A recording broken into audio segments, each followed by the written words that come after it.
the funny thing is, I didn't know there was a name for it. And then I talked with Marty and a light bulb went on and I was like, of course, that's what it is. And then that's how we get past it. Inquiring minds want to know, how are entrepreneurs like us daring bravely to build a stage, ditch the sweatpants, and step up to the mic? How do we create our own transformative events so we can get our message out into the world in a bigger way that's not only profitable, but it's actually something we can be proud of? That's the question, and the answers are inside this podcast. My name is Sarah Pfeiffer. Welcome to Greenroom Central. Hey, it's Sarah. I have an invitation for you right now. You can join entrepreneurs from across the globe who share a passion for hosting their own events.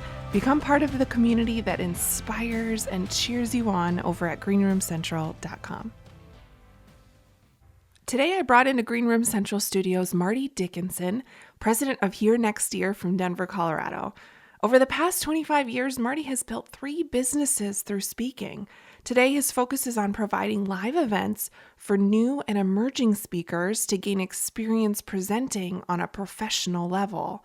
He hosts free weekly events called Speakers Speak Live and paid events called Speaker Theater, which give speakers guidance to develop their signature speeches and present them to a live audience so they can receive feedback and testimonials. Hey there, Marty. Welcome to Greenroom Central. Well, thanks for having me, Sarah. I want to dive right in, and I just have to know, what is this heart attack curve and why is it so important to know? The heart attack curve for every event organizer is that period of time where you're not sure if anybody's going to show up. And then when you get close to the date, if you think you should cancel. There's that period in between where you're wondering, can I get out of this if nobody else signs up other than 3 people? That's the heart attack curve. Oh my goodness. So true. And has that ever happened to you? It happens every time. It happens every time to everybody. Now, as you get more experienced with promoting events and organizing them, putting them all together, that curve might get shorter in time, but it is still there. Oh my gosh. It's what you just said there. I think you articulated perfectly what most every event host struggles with, whether they've been in this for years and they have thousands of people coming, or they're just getting started and they're hoping to get 12. It's that filling the room. And have you come up with a secret on how to fill yours?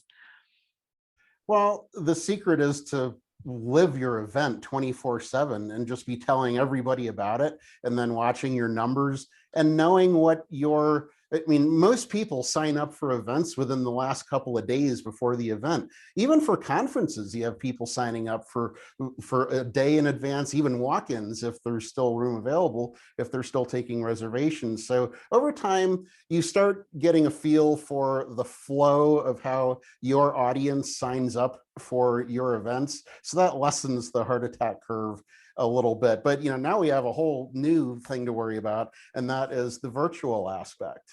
Because it used to be that when you had an in-person event, and of course this is still true for in-person events, but if you're renting out a room, you're paying up front for it, you have a deposit that you put in, and you might be able to get that back, or they might be able to cancel it, or there might be a penalty for getting out of the deal 24 hours, 48 hours in advance. So that heart attack curve is a little bit more extended. But with virtual, I think a lot of event organizers have gotten into the habit of making decisions early. Oh, we don't have enough people signing up for this, so we'll just cancel.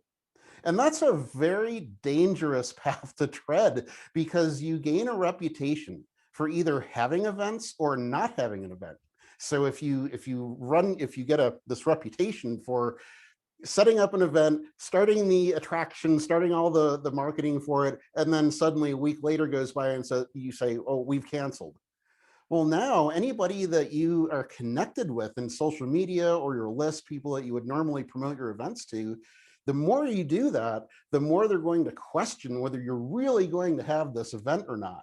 So they will wait until the very last minute to make sure that you're actually having the event. And then you'll get emails like, so how many people do you have showing up for this event?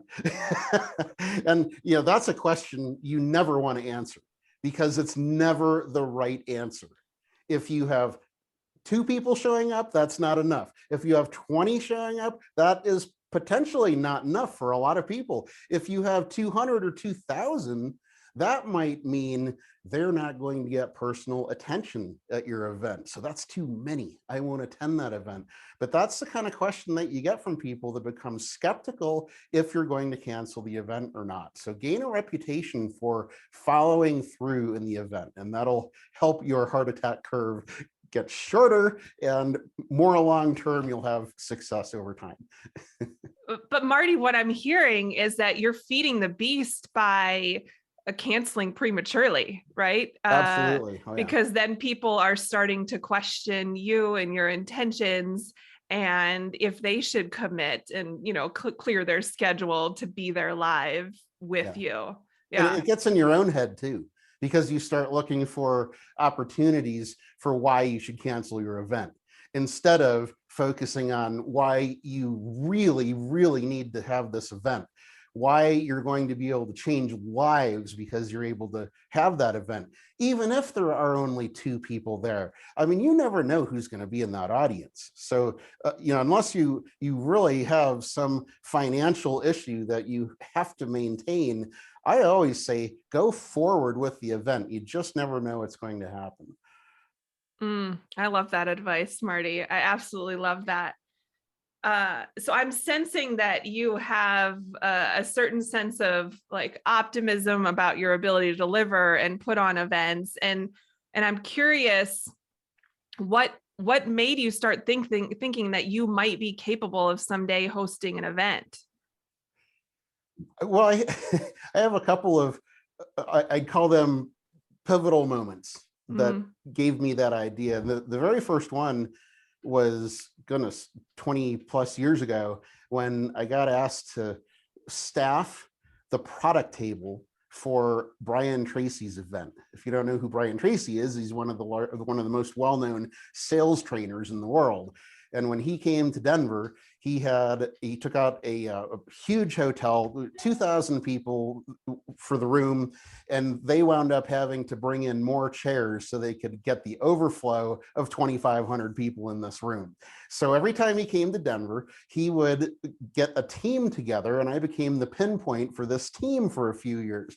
And the first time, I got 15 volunteers to help me at the product table, because that's how he makes money. He sells product, right?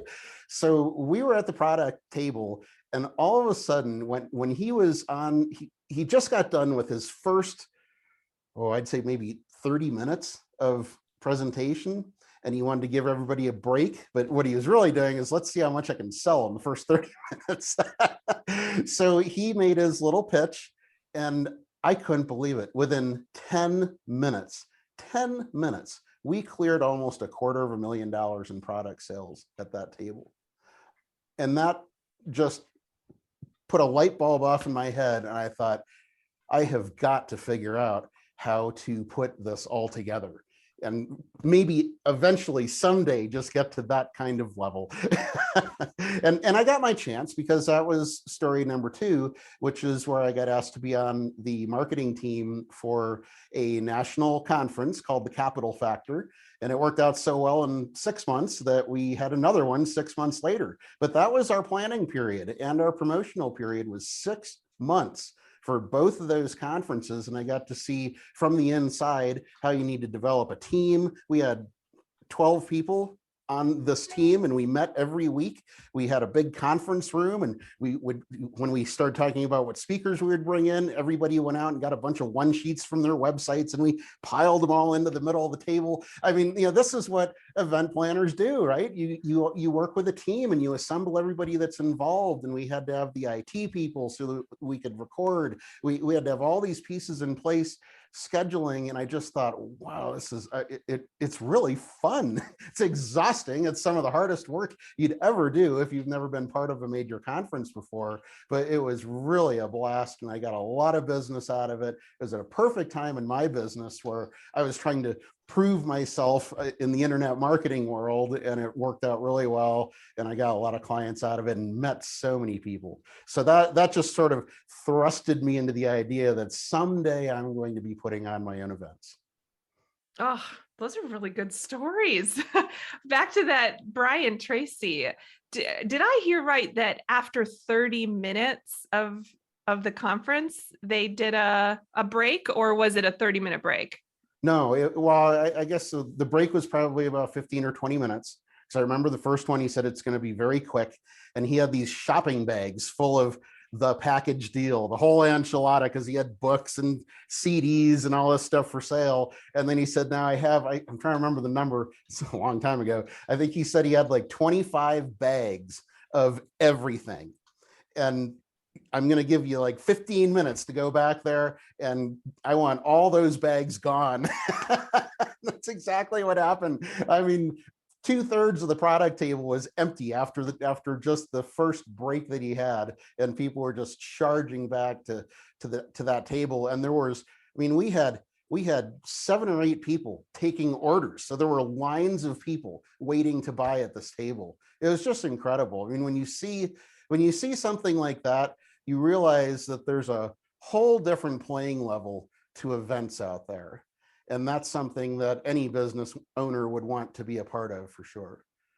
Yeah, I remember vividly the first event that I went to where there was an offer made and a table rush, if you will. And I sat there in awe, uh, and of and my mind was just spinning with what's possible.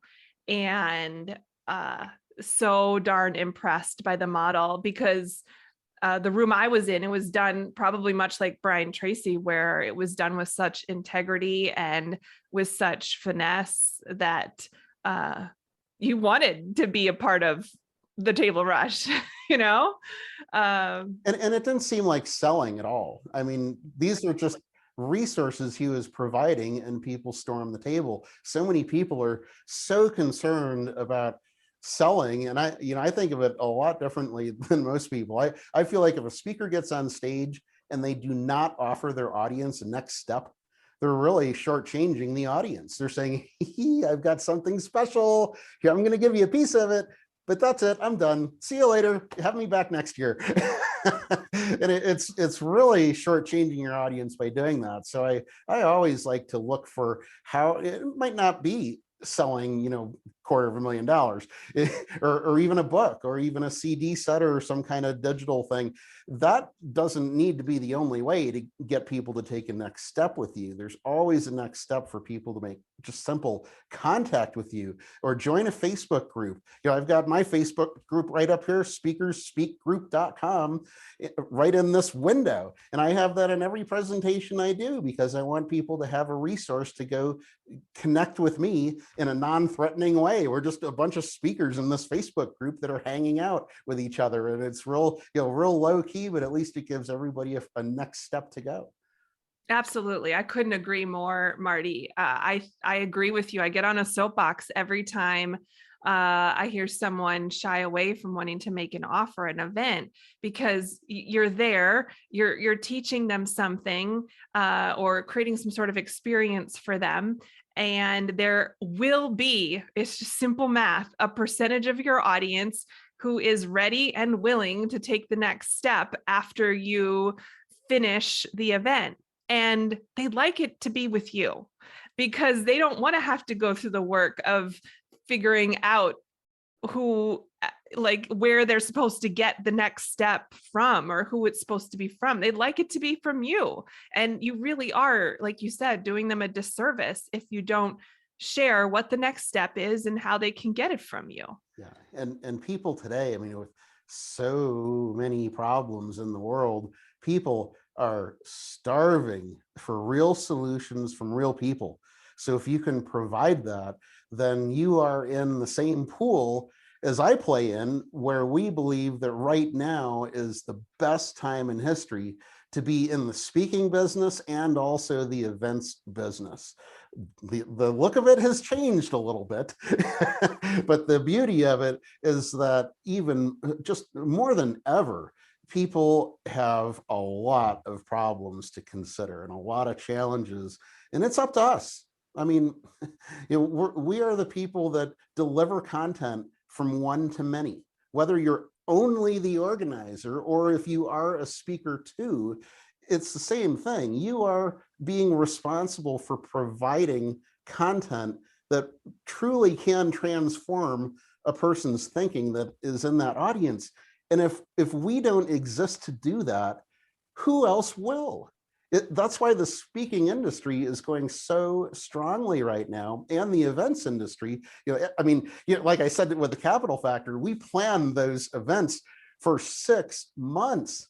And now, because things are opening up in certain places and people are a little more comfortable with COVID out there and everything, they're figuring out how to attend live in-person events again. Organizers are trying to get butts in the seats within like 2 weeks. I mean, they're setting up these events and it's like, let's go, let's have a special, let's get everybody here.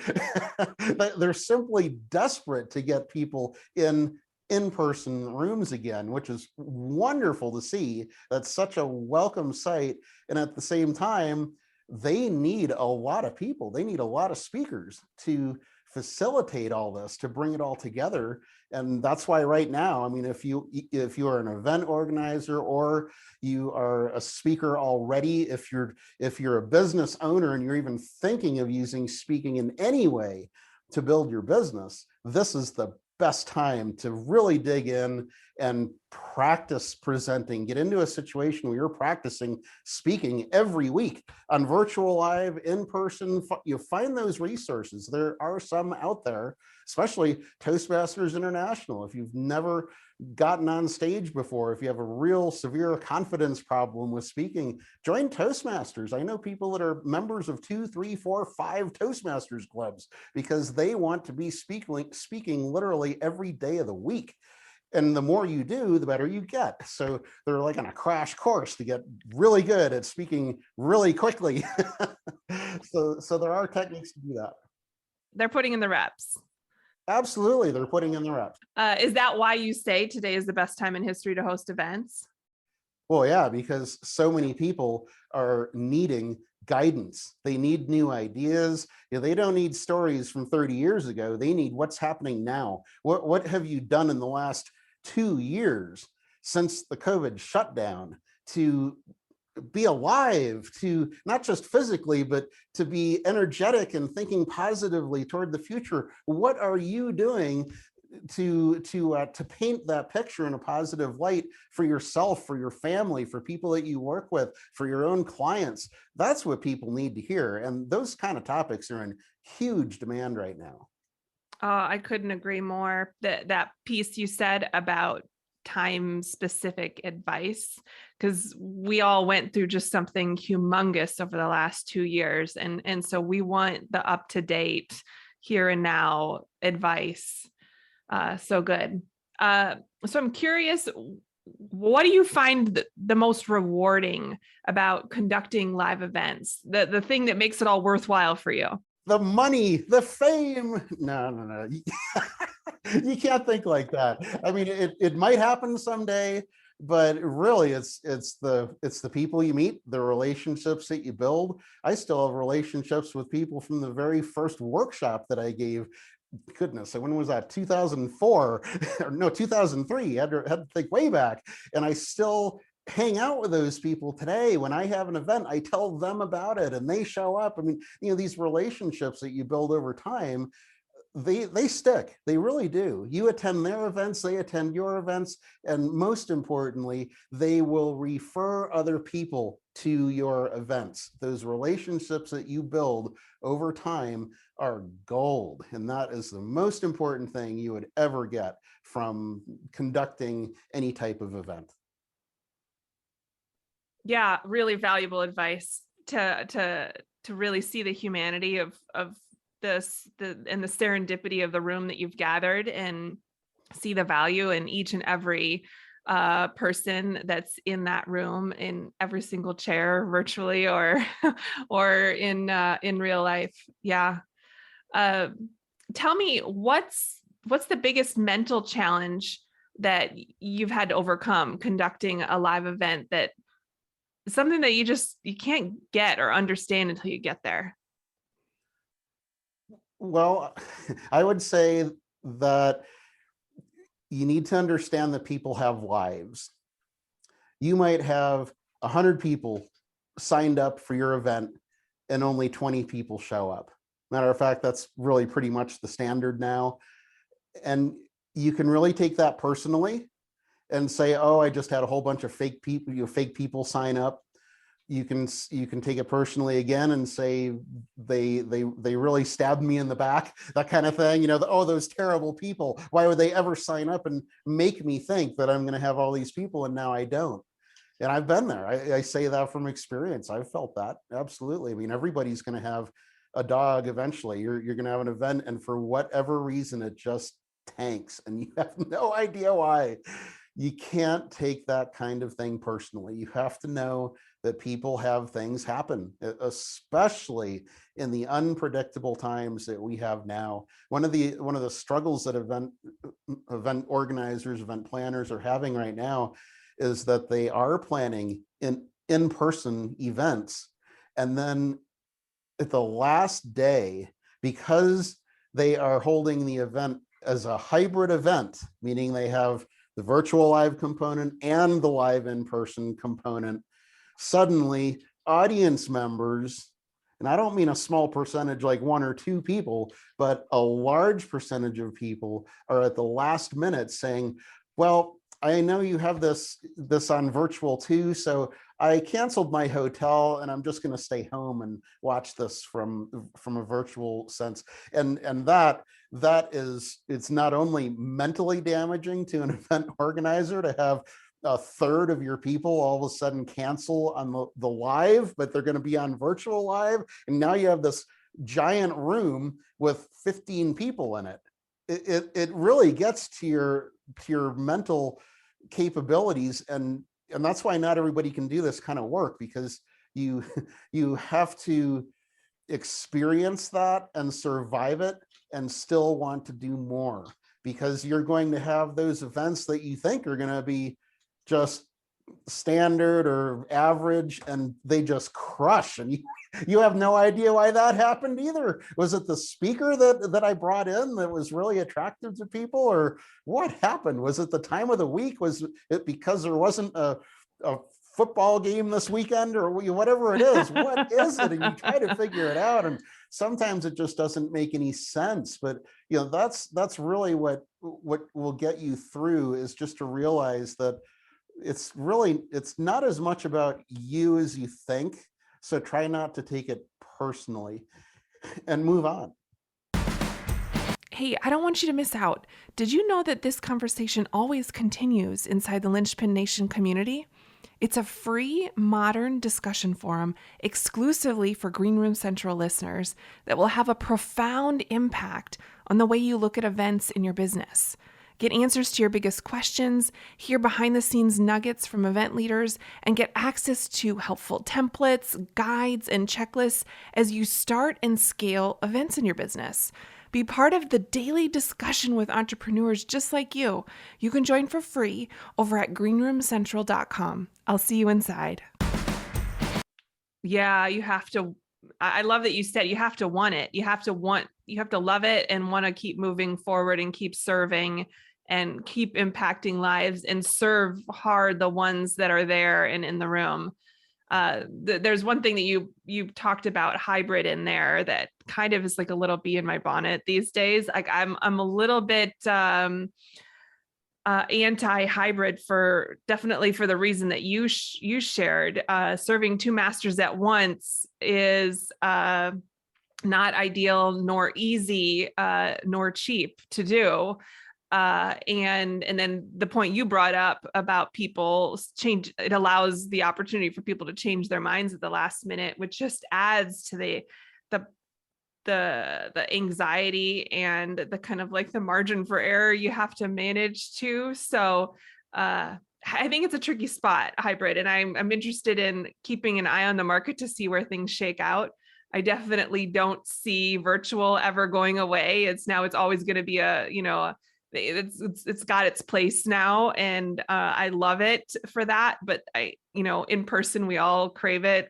We all want them back with a passionately and excited to be in rooms, but I'm not sure yet. The jury's still out for me on hybrid. Yeah, well, the challenge too, and speakers are seeing this all over the place, is that the events that are being held hybrid, and everybody wants to have hybrid events, until they decide to have their first one, and they realize you have to have more than a laptop and a cam on the top of the laptop to pull off a good job of having a true hybrid event. It requires an IT staff. It requires direct pipes to the internet. It requires bandwidth, and lots of technology, and they're not ready for that. They're not ready to even plan for that. And a lot of event organizers they really lack in technical knowledge to even communicate with IT staff about this kind of thing. And the IT staff are sometimes not even well versed in how to have multiple microphones in place and stream live to some type of lots of carriers other than Zoom. So you have those challenges too in presenting and making sure that all those components are in place and they work. Because when you go live on minute one, you really don't want to have 200 people in the room and 2,000 in the virtual room and say, well, we're going to need about 20 more minutes to get this all working right because something is just not functioning properly. Well, yeah, that's because you don't know what you're doing. and it takes a long time it takes many, many attempts at putting all that together to have a real good virtual event. So I would suggest to anyone considering having a virtual event is to start attending virtual event or hybrid events so that you can see what the technology is that they're using and talk to the IT teams. A lot of times with these bigger hotels, I heard when they had National Speakers Association, the national convention in Las Vegas, they had to use the IT staff of the hotel. It was by union rules that they could not bring in their own people to run the entire virtual component of their national conference. What do you do then? They are completely at the mercy of the IT staff, and they had never had an event like this, so there were problems. So you need to be prepared for all of that that's coming and invest in yourself to learn at a higher level than we've ever had to know before about technology that you might have been avoiding, or at least align with someone who understands that technology and has a lot of experience and can just take it away from you so you can focus on promoting and conducting the event. And Marty, that last line is the gold for me. And I teach it inside of Live Event Academy, is that you really need to align yourself with vendor partners that you know, love, and trust, and so that you can hand pieces over and know that you have peace of mind. And you bring up a great point that now we're not only dealing with finding a vendor partner that is experienced in that virtual component or the hybrid component or the live component or whatever combination you're choosing to do, but also being really savvy when you're choosing your venue, because you want to go in eyes wide open about, do they require that I use their in-house AV team, or can I bring in my own? And I've also been hearing that hotels are starting to retrofit their entire internet operation. So the pipe to the internet, everything involving connection speed, because what happens when you have 300 people in the room and they're all on their phones taking notes, and all of a sudden the allowance of internet bandwidth just goes down to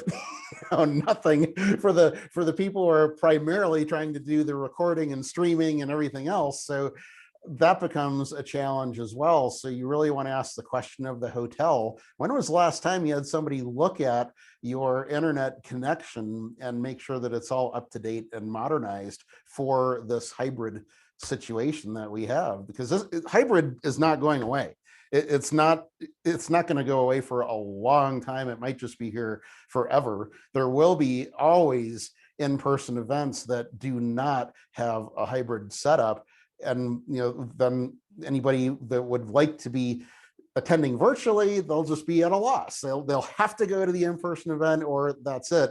But those are the minority. People are really trying to have as many established events as they can in this hybrid fashion, which is great for IT teams that figure it out and have just a turnkey solution to walk in there and, oh yeah, we've got 10 minutes, we're set up, we're ready to go, we do this 6 times a week, let's go. I mean, that's great if you can find that kind of alliance to work with, but most event organizers are not at that point yet, and there's a lot of growth in that area. Yeah, and I love the accessibility of hybrid events, because there are a subsection of our communities that just cannot travel for whatever reason, and they can't make it into the ballroom or wherever you're hosting the event. And so I love the accessibility of them. But from a host standpoint, it is very challenging. You need to go in eyes wide open.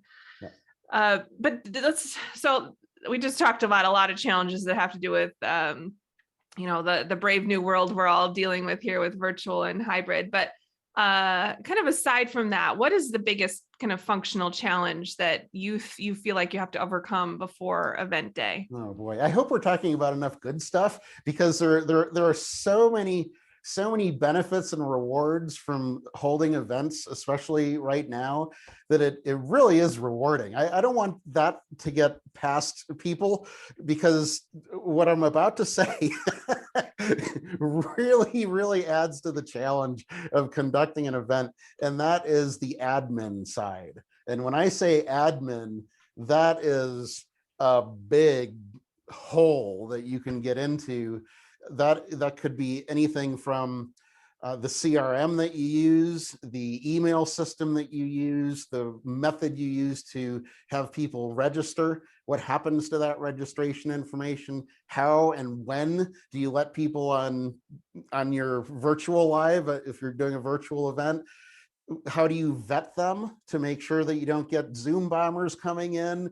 There are so many administrative tasks that have to happen now, and a lot of those we didn't have to worry about even more than 2 years ago. So there are definitely the challenges that exist, and the other one is reminders. People need to be reminded all the time. When you had me set up to interview for this podcast, you've sent 4 reminders to me in the past week. That's great. That's exactly what people need to be doing. I see so many events that I sign up for, that I sign up and I never hear from the person again. If that email with the Zoom login or the directions or your ticket that I'm getting, whatever it is, if that comes to me immediately and it just gets buried in my email after 3 weeks, I might not ever be able to find it again. So there needs to be some mechanism, and that's where we run into problems, because third-party email systems have really deteriorated. Well, I don't know if I should say deteriorated. I just think it's a lot more of a challenge for third-party email providers to get through. The number one best way to get an email through to anybody is to log into your Gmail account and send an email to their Gmail account, 1-to-1. And that is really the only most guaranteed way that you can get an email to anybody today, because there's so many filters with email servers on the other end deciding if your email is even worth delivering or not. So you just don't know. I mean, there's all kinds of tracking tools. I mean, I've worked with a lot of email systems that have really good tracking for how many people open an email that is sent, but there's still this this question in my mind about, are all those emails actually getting delivered? And it's just getting more and more difficult to make that happen. So what's the answer? It's going to become texting. I was just going to bring that up.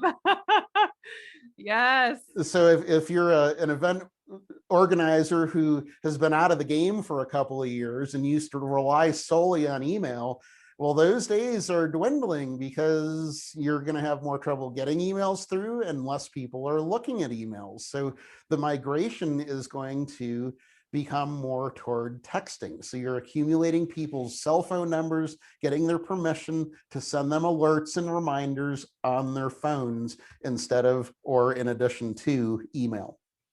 Absolutely. Couldn't agree more. It's so reliable. The open rate is extremely high, and people are comfortable with it. So, and I think it's excellent for time sensitive things like live events. Yeah. I have to I have to go back a little bit and tell you a funny story. So you're like, we got to vet Zoom bombers. So I was on this virtual event a few weeks ago, and I have never heard an event host say this. And the host said, okay, so here's the deal. I'm wearing clothes, so I expect that you do too. And then they said, because we've had a lot of scenarios over the past year where we've had people streaking through their events. And I just broke Wow. out laughing. I didn't know that we were at the place where that might be the case, so that was one of the announcements they were making at the beginning. Oh my goodness. It made me chuckle. It's hilarious, but it scares the heck out of me too, because who does that come back to? The event organizer. I mean, you bring in somebody to present and they're ready to go and they're all prepared, and what greater way to throw them off, your speaker, than to have someone do something malicious like that. Yeah. So But another cool, on a more positive note, I was listening to auctions being done virtually over the past year. And, typically an auctioneer would go into a live setting, a live auction, where they would be at the podium with the mic, and then they would have people from their organization in the audience kind of checking out the room, like seeing who's wearing the good shoes, like making sure they know who's, perhaps interested in something. And they said that that's something that they've had to do and continue in the virtual setting, but even kind of like perhaps take it up a notch and have a higher staffing for that. But it can be used in this scenario too, if you're concerned about, who's in there and what they're doing on their videos. You can have assistants, in your Zoom, not only monitoring the chat, but monitoring the videos and just keeping an eye on making sure everything is, on the up and up. So absolutely. Yeah. You have to have at least that person, if not a team, depending on how many people are there. I've started to, I use Eventbrite for a lot of our event registrations, and I'm having events every week now. So we use Eventbrite a lot. And they have a little field that you can add a custom field. So the custom field that we've added is for a URL to either their LinkedIn profile or their Facebook profile, one of the two. Or if you're only on Twitter, I mean, if you're on one social media, you're usually on a couple of them. So we give a choice, but I really want people to use their LinkedIn profile if at all possible. And my market is mostly speakers or people that are business owners that want to use speaking to build their business. So they almost always have a LinkedIn profile. And if they don't, and if they can't figure out how to copy and paste a URL, then they're really not part of my market. They need to have at least a conceptual knowledge of the internet and how it works with things like LinkedIn and social media and URLs. And that is a qualifier for me. If they leave it blank or if they put in something else, Depending on the name itself, I might recognize the name and I might go search the person down on my own. But if I don't recognize it and I'm skeptical about the name, I don't send that person the Zoom ID. I make the instructions very clear. If you can't follow directions, it's a privilege to be in my event. And that's how we should all look at our events today, is that our audience should, we are honored to have them in our audience. It's not that one-sided, but we are offering them an opportunity to become part of our exclusive club. Not everybody in the world is in this room wherever we are. So you take some pride in those signups and qualify people. I guess that's the word I'm looking for. It's a step toward qualifying your audience and bringing in the people that you want to be there. Yeah. Oh, so good. So good. What's the most important suggestion you have for someone who's thinking about hosting their own events? That the most important thing is how people are going to walk out of the room. That's, every once in a while, it doesn't happen often, but every once in a while, I'll get an email from somebody that attended an event that I had 6 months ago. And they've had time to implement some of the things that they learned in the event, whether it was me presenting or somebody else that I brought in. And to get the email that says that it took them a while, they didn't do anything at first, but they actually started working through the steps and magic started to happen. Those are the precious emails that people will send long after the event. And you see this dog up here, that's my mascot. That my mascot is Action. He was on my very first book cover, winning the internet dog fight. And I take action everywhere. Little play on words, right? Because Action comes with me at every event. And I get people that will send messages to me, or they'll call me on the phone. They'll say, I attended one of your events a long time ago, and I can't remember what you do or what you talked about, but you're the guy with the dog, right? So, so when people remember the event that you were in for whatever reason, and they make contact with you, that's what you want to focus on, that you have the opportunity to truly transform people with whatever theme it is that your event is conducting. And that gets you through. You're going to have peaks and troughs in this event business, and everybody does. There's not a single person I know that just rose to the top in their first event and they've just stayed there forever. I mean, it's a going through the wickets process, and it's that transformation that is out there, that people are going to have, that will get you through those peaks and troughs. So good. So good, Marty. I want to move into a little bit of a rapid fire section as we're wrapping up here. First question. Have you ever seen or heard or learned something in the green room at one of the events that you've either hosted or spoken at that just really stuck with you? Oh, absolutely. Yep. And I would say multiple times about fear. In the green room, you mean the green room before the event happens, you're backstage? Yes. Oh yeah. You would be amazed how many seasoned, really established presenters and MCs are really nervous before the curtain opens, before they take the stage. And whenever I kind of hear that off to the side, there's always somebody that comes around and says, hey, you're nervous. Yeah, you're supposed to be. You're about to get in front of a live audience. And the best line I've ever heard about fear is to welcome fear.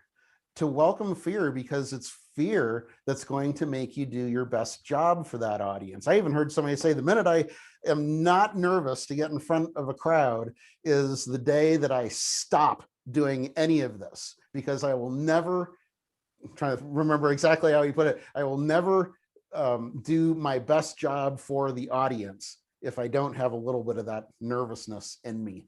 So that just completely changed my idea of being nervous and fear. And now if I'm not nervous in front of a group or even on a podcast like this, I'll think of some nightmare scenario from years ago, like when my laptop crashed 10 minutes before my 4-hour workshop was to begin. And I had no computer to use for 4 hours. I mean, that'll make anybody nervous, and that works every time. And then all of a sudden I'm alert, I'm focused, and I'm doing my best job for the audience. You make yourself nervous. You're your own hype squad. I love it. Absolutely. We've talked a little bit about this, but if you could sum it up into one secret, the biggest stressor for event hosts really is mindset. So what's your secret to managing your mindset long term? Managing mindset. I think I would have to.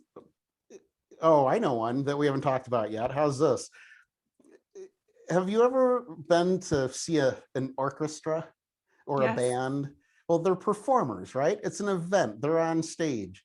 Yes. Every single musician I've ever talked to, and you see the guitar in the side here, that was actually the first website I ever launched was a musician related website. So I've known a lot of musicians and bands and performers, and every one of them will tell you about the performance that they screwed up.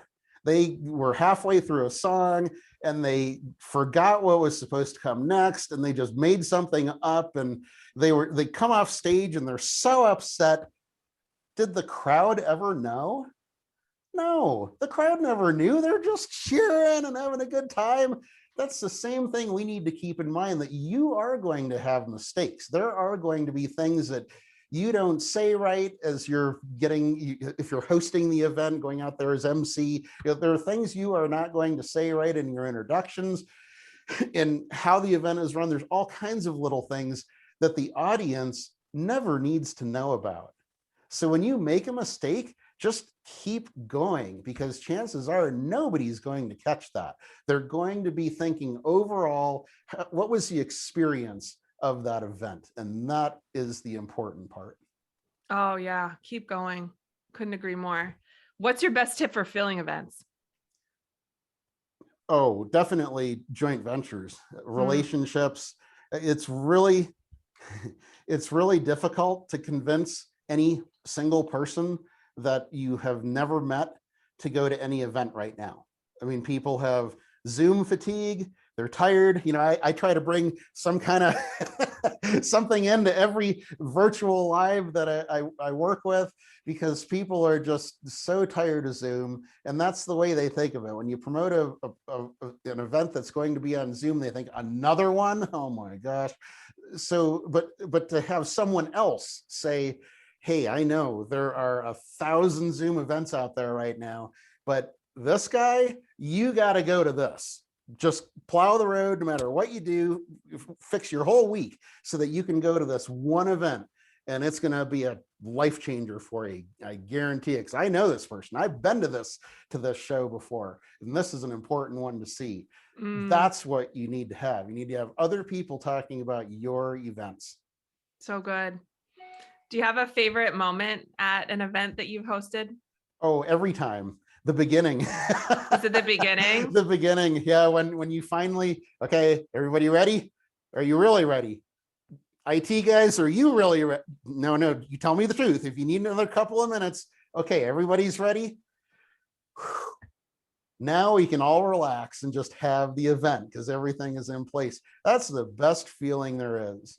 I guess maybe getting together afterwards and talking about how great the event went. That's a close second, but finally getting to that point where it's happening and you can do what you do best and lead the show. That's the best part for me. Oh, Marty, I couldn't agree more. That's my favorite moment too. Well, yeah, it just when everyone's ready and we go. What's one of the best things that's come from hosting an event for you? Well, I already said relationships. I already said the occasional email that you get later. How about, to add to that, how about a purpose, a reason to get up in the morning, a reason to keep your energy high? I've been working with, in the past week and a half, 4 events that I've been organizing. I have 2 more over the next 3 more, I'm losing count, over the next 2 weeks alone.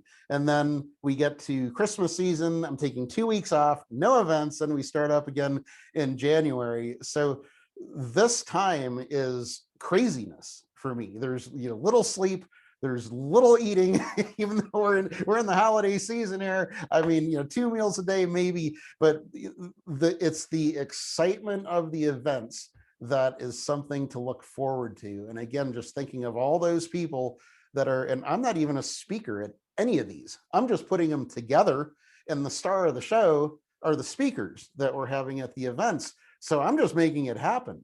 But there's a huge feeling of importance and contribution that you're making when you are the one that is the backbone of these events. If you are not there, these events would not happen.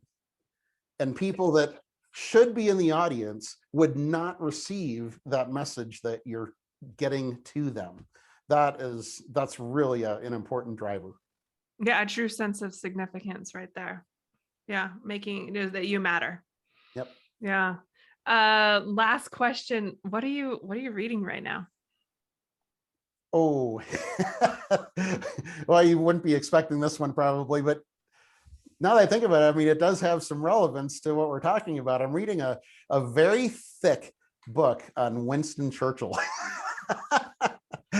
I love history, and it's interesting how you can look back on history and we can almost predict where things are going with the conditions that we are in now by looking at history. And Churchill was right in the thick of it in World War I and the beginning of World War II, and all kinds of things are aligning, and it just the experiences that he went through as a speaker. He delivered lots of speeches. I mean, 60, 80, 100 speeches a year he was giving. And that was not an easy feat back then. There was no virtual live back then.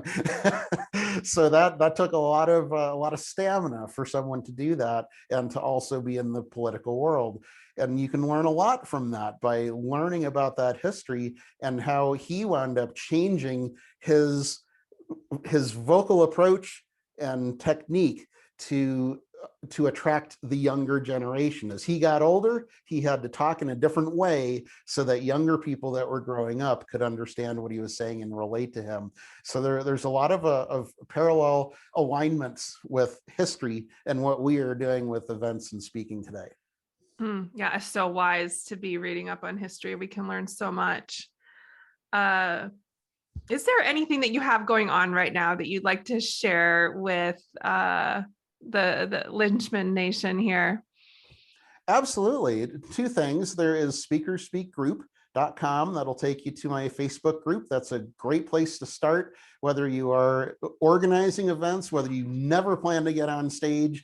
You still need to just learn how to communicate and present yourself. So I strongly suggest that you come into that group.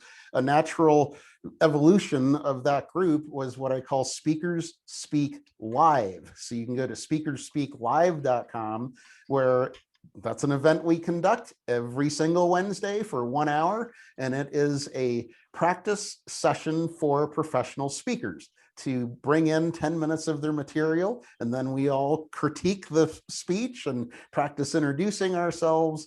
And it's really fun. And it's the fastest hour of my entire week. So if you visit one of those 2 places and connect with me there, then I can introduce you to more things as time goes on. But that's a real good starter for everybody, and an essential one for anybody in this business or who wants to be in this business. Yeah. Great resources for people who want to be speakers. Is there anywhere else that you'd want to send them? Any social media places that you're active?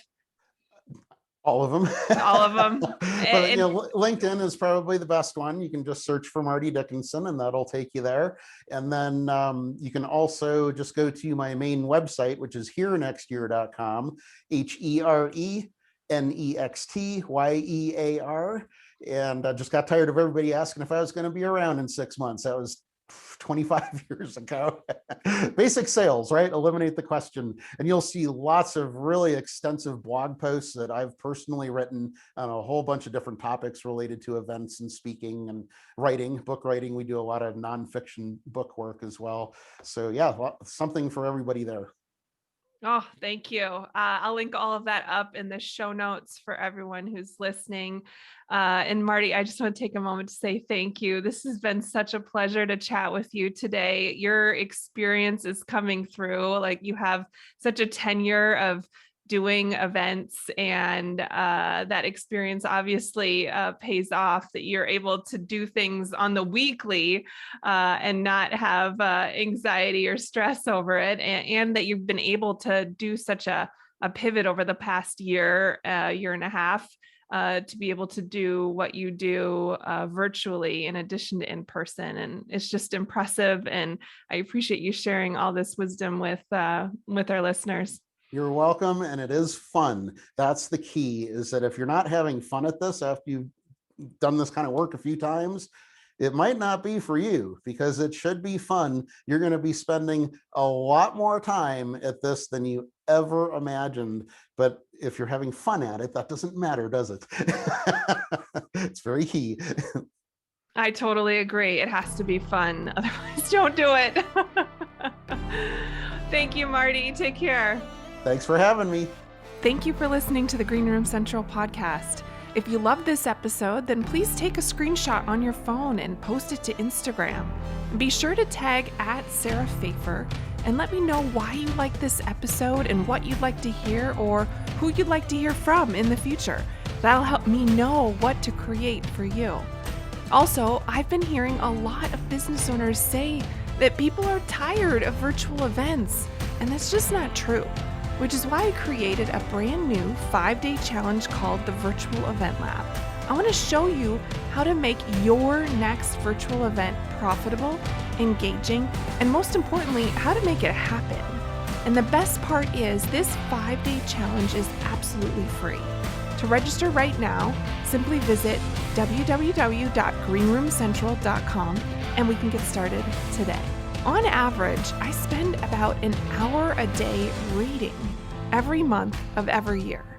If you love learning on the go as much as I do, I want you to go to greenroomcentral.com right now and get your link for a free audiobook and a free 30-day trial of Audible, my audiobook platform of choice and a sponsor of today's podcast. Try a book by Winston Churchill like Marty, or one of my favorites at this time of year, There's No Plan B for Your A-Game by Bo Eason. I appreciate your commitment to leveling up and learning the mindset and strategy of live events. Keep going, keep learning, and if you want to learn more, head over to greenroomcentral.com for show notes and all the links from today's episode.